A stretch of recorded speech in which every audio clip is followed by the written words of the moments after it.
गुरुदेव ने अपनी साधना के साथ जो साधना करना चाहता है उसके लिए भी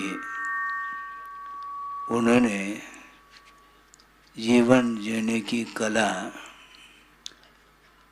विश्व के सामने रखी है। उन्होंने एक पंक्ति दी थी, उसको हमने भी सुना है।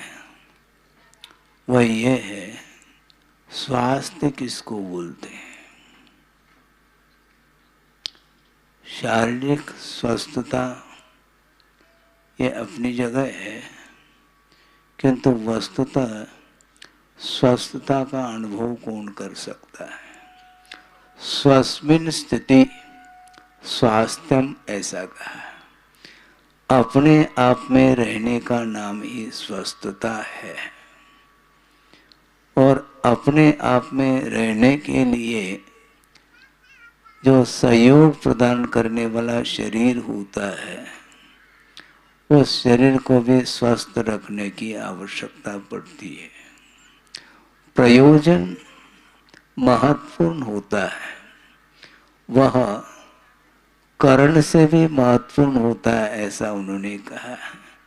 संस्कृत में बहुत सारे कारक होते हैं, कर्ता, कर्म, करण, संप्रदान आदि आदि।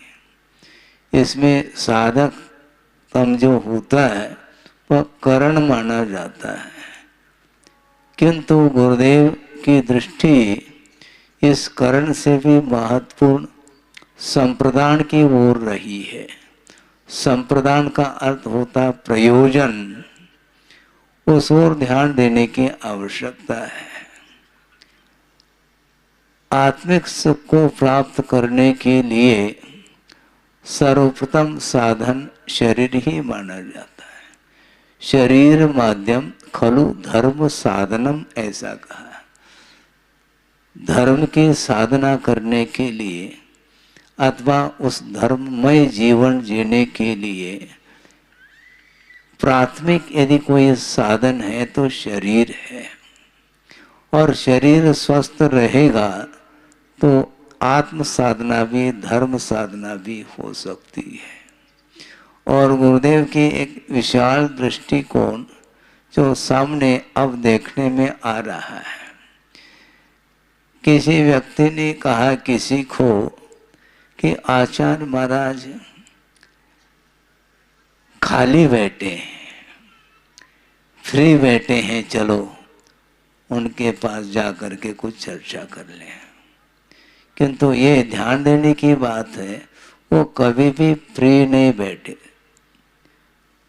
लगता ऐसा है बिल्कुल फ्री बैठे हैं, किंतु निरंतर आत्मचिंतन उनका चलता रहता है और विश्व कल्याण को दृष्टि में रख कर के निरंतर वो चिंतन करते ही रहते हैं कि किस प्रकार यह विश्व सुख और शांति का अनुभव करे।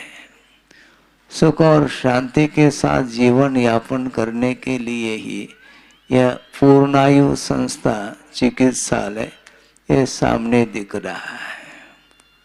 रात दिन उनका ये चिंतन मनन यह स्पष्ट कर देता है उनके अंदर कितनी करुणा होगी, दया का भाव होगा। और उन्होंने एक बहुत अच्छा सूत्र दिया है, जो अध्ययन करते हैं उनके लिए तो वह ज्ञात है, किंतु सार्वजनिक रूप से उस सूत्र को भी आपके सामने रखा जा रहा है कि परस्परोप ग्रहो जीवानाम। इस सूत्र का अर्थ कई लोग लगाते हैं, किंतु गुरुदेव की जो दृष्टि है वो व्यापक उनकी दृष्टि गई है। यह सूत्र बता रहा है कि परस्परोप ग्रहो, जैना नाम नहीं कहा, जीवानाम कहा है। प्राणी मात्र के प्रति कल्याण की भावना इसमें निहित है। एक दूसरे के प्रति उपकार का, अनुग्रह का जो भाव है, वही वस्तुतः अहिंसा को स्पष्ट कर देता है। प्रत्येक संसारी प्राणी सुख एवं शांति के साथ जीवन यापन करना चाहता है, किंतु कर्म के उदय में अनेक प्रकार की विपरीतताएं आती हैं, किंतु एक दूसरे के लिए सहयोग देकर के, एक दूसरे के प्रति सहानुभूति का भाव रखते हुए हम वैयावृत्ति और सेवा यदि करते हैं तो निश्चित रूप से शरीर स्वस्थ रहेगा, तो उद्देश्य भी हमारा सफल सिद्ध हो सकता है। शरीर को स्वस्थ रखने का उद्देश्य क्या है? वस्तुतः शरीर स्वस्थ यदि रहेगा तो अच्छे ढंग से खा लेंगे, पी लेंगे और शरीर को पुष्ट बना लेंगे, ये उद्देश्य नहीं है। किंतु शरीर को स्वस्थ रखने के प्रति जो प्रयोजन है वह ये होना चाहिए कि वस्तुतः यह संसारी प्राणी का जन्म होता है और जन्म होने के उपरांत मरण अनिवार्य है। मरण निश्चित है, जिसका जन्म हुआ उसका मरण अनिवार्य होगा, किंतु विवेक के साथ यदि जीवन जीते हैं तो पूर्ण आयु मिल सकती है। मरण से किसी को बचाया नहीं जा सकता, किंतु अकाल में जो मरण संभाव्य है, भिन्न भिन्न निमित्तों को लेकर के उससे बचाया जा सकता है, ऐसा उनका कहना है। क्योंकि जातस्य मरणम ध्रुवम कहा है, जिसका जन्म हुआ है तो निश्चित रूप से मरण होगा। सूर्य उदित हुआ है तो निश्चित रूप से वह अस्त को प्राप्त होता है, यह प्राकृतिक नियम है ये। तो ऐसी स्थिति में किसी का भी जन्म होता है तो वह हमेशा वह रहता नहीं, परिवर्तन अनिवार्य हो जाता है। बार बार यह पुनर्जीवन और मरण को प्राप्त होता चला जा रहा है, किंतु जब तक वह जीवन जिए तब तक वह शांति के साथ जीवन जिए और जीवो और जीने दो, इस उक्ति को चरितार्थ करने के लिए जीना है हमें। जीने के पीछे और कोई उद्देश्य नहीं, किंतु मैं जी सकूं इसलिए दूसरे को जिलाने के लिए। इसमें भी करुणा और अनुकंपा, दया का भाव ही सामने दिख रहा है।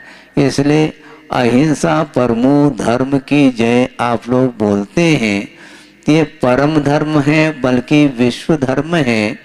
जितने भी जीव हैं उन समस्त जीवों के प्रति, प्राणी मात्र के प्रति किसी भी प्रकार से अपने जीवन में संकट, दुख इत्यादि उत्पन्न न हो, इस प्रकार जो पवित्र भाव है वही उस भावों के माध्यम से ही स्वास्थ्य की ओर हम बढ़ सकते हैं। तो इसलिए रोग जो प्रवेश पा रहा है शरीर में, वो किस कारण से, इसको भी ध्यान देने की आवश्यकता है।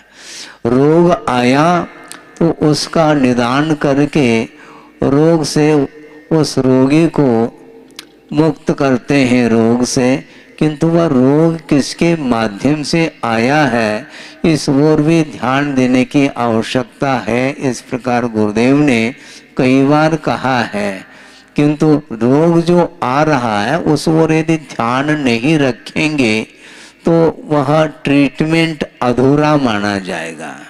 क्योंकि रोग का निष्कासन करने के लिए आप जो मेडिसिन जिसको बोलते हैं औषधि का निर्माण करते हैं और अनुपात से औषधि के माध्यम से उस रोगी को रोग मुक्त करते हैं, किंतु रोग जो आया है उस विषय में भी, उस क्षेत्र में भी गति होनी चाहिए। पथ्य का पालन करने के लिए भी मान लो आपने कह दिया, किंतु वह रोग निष्कासित होने के लिए समय तो लगता है, और पूर्ण कोर्स करने के लिए डॉक्टर अथवा वैद्य बोलते हैं कि इस रोग को दूर करने के लिए इतना समय लगेगा, साल, 1 साल, 6 महीने आदि आदि।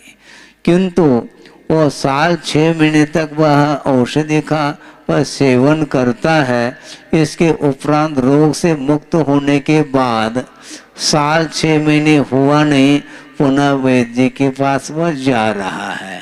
कौन? मरीज। ऐसा क्यों हो रहा है? उसको ये ज्ञान हो जाना चाहिए कि रोग जो बार बार शरीर में प्रवेश पा रहा है तो क्यों पा रहा है, उसका स्रोत क्या है, इस ओर भी ध्यान देने की आवश्यकता है। इस प्रकार गुरुदेव ने कहा था।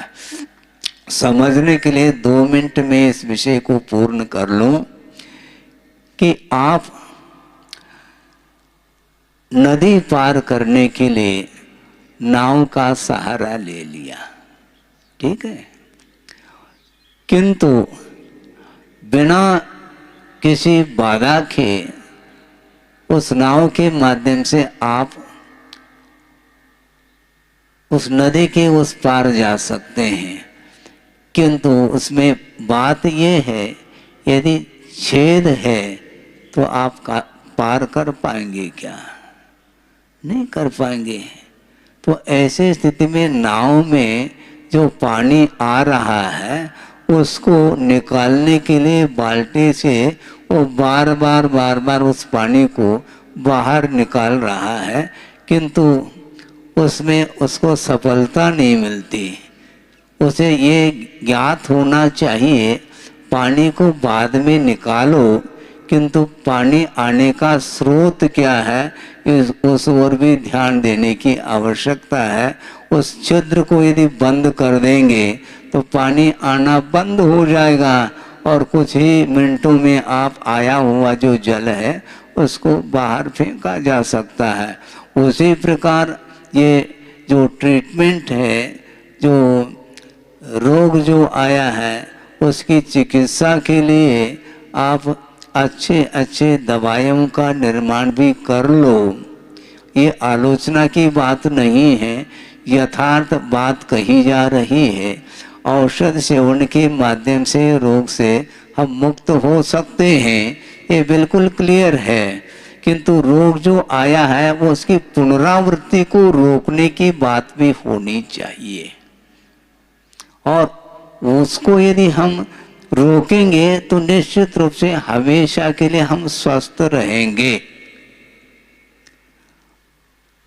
रोग आया क्यों, ये किस द्वार से वो रोग आ रहा है। गुरुदेव ने बहुत अच्छी बात कही थी कि कोई भी खाद्य वस्तु है वो मान लो आपके लिए प्रतिकूल है, ठीक है, किंतु उसको अनुकूल बनाया जा सकता है। यदि अनुपात से लेंगे तो प्रतिकूल वह जो वस्तु है वह आपके लिए अनुकूल हो सकती है, और जो अनुकूल है उसको अनुपात से यदि ज़्यादा सेवन करते हैं तो वह अनुकूल वस्तु भी आपके लिए हानिकारक सिद्ध होती है। इस प्रकार अनुपात का ख्याल रखना चाहिए, किसके बाद किसका सेवन करना, कितनी बार करना, उसका अनुपात क्या है। क्वांटिटी प्लस क्वालिटी, इन दोनों का भी ध्यान रखा जाता है। क्वालिटी का तो ध्यान रखता है मरीज, किंतु क्वांटिटी का ख्याल नहीं रख पाता, इसलिए रोग से मुक्त नहीं हो पाता। संक्षेप से गुरुदेव का यही कहना रहा है, ये पूर्ण आयु का अर्थ अकाल मरण से बचाना, यही पूर्ण आयु का लक्ष्य रहा है। विभिन्न प्रकार के निमित्तों के माध्यम से अकाल में जो मरण हो रहा है उस अकाल मरण से बचाने के लिए ही ये आयुर्वेदिक ये चिकित्सालय का निर्माण उन्होंने प्रेरित किया है, और इसके अनुरूप यदि निरंतर सुचारू रूप से आप आगे बढ़ाएंगे तो आगे आने वाली पीढ़ी तो बाद की बात है। जो भी आप वर्तमान में जी रहे हैं तो निश्चित रूप से आपको ज्ञान भी हो जाएगा और स्वास्थ्य का लाभ हो जाएगा। तो स्वस्थ रहेंगे तो आपका जो प्रयोजन है, क्योंकि पहले हमने बात कही थी अपने आप में रहने का नाम ही स्वास्थ्य है और अपने आप में रहने में यह एकमात्र शरीर कारण सिद्ध होता है।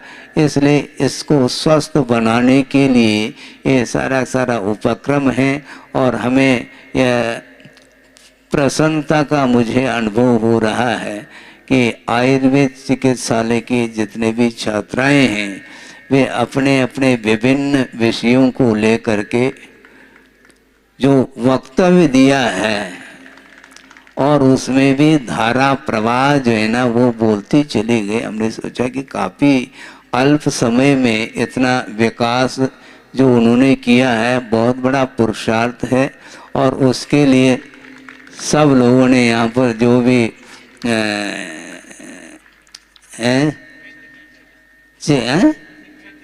हाँ टीचर हैं, शिक्षक लोग हैं, उन्हें बहुत पुरुषार्थ उन्होंने भी किया है और उस पुरुषार्थ का ही एकमात्र सुफल ये सामने आ रहा है।